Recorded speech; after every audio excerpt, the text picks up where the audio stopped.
Step 1. Make sure the area is clean and free of debris and abrasives. Okay, we're ready to get started.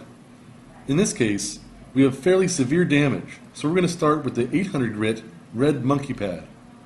Go ahead and center the pad on the floor machine. Wet the floor with enough moisture to lubricate the pad.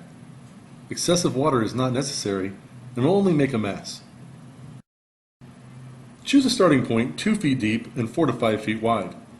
Move the floor machine in a rectangular pattern counterclockwise for 30 to 45 seconds. Now check your work to see if you're ready to continue. Squeegee off the water and let dry to get a clear view.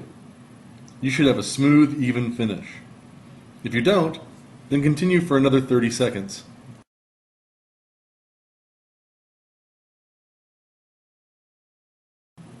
Wet the next area. Move the floor machine in the same pattern for the same amount of time.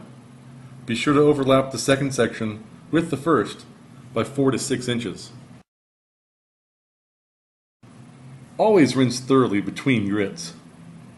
Notice how the center looks much better than the edges? Go back to the original starting point. Take off the red 800 grit monkey pad, rinse thoroughly, and set aside to dry. Place the purple 1500 grit monkey pad on the floor machine and repeat the same process, starting with a 2 foot deep by 4 to 5 foot wide section. Move the floor machine in a rectangular pattern counterclockwise for 30 to 45 seconds. Now check your work to see if you're ready to continue. Squeegee off the water and let dry to get a clear view. You should have a smooth, even finish. If you don't, then continue for another 30 seconds.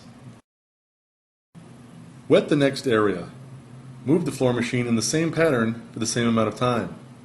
Be sure to overlap the second section with the first by 4 to 6 inches. Remember, always rinse thoroughly between grits. With each grit, you'll notice an increase in color and reflection. Repeat these steps as you move up through the grits from lowest to highest. It's really that simple.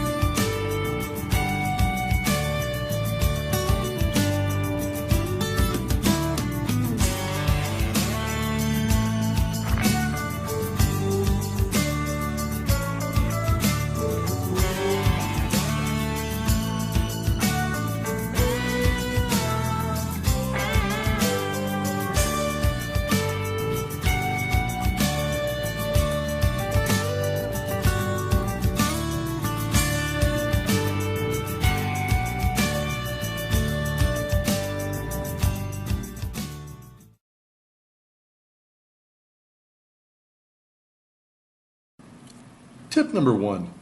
Clearly identify the desired result with your customer. Do they want their surface dull but smooth?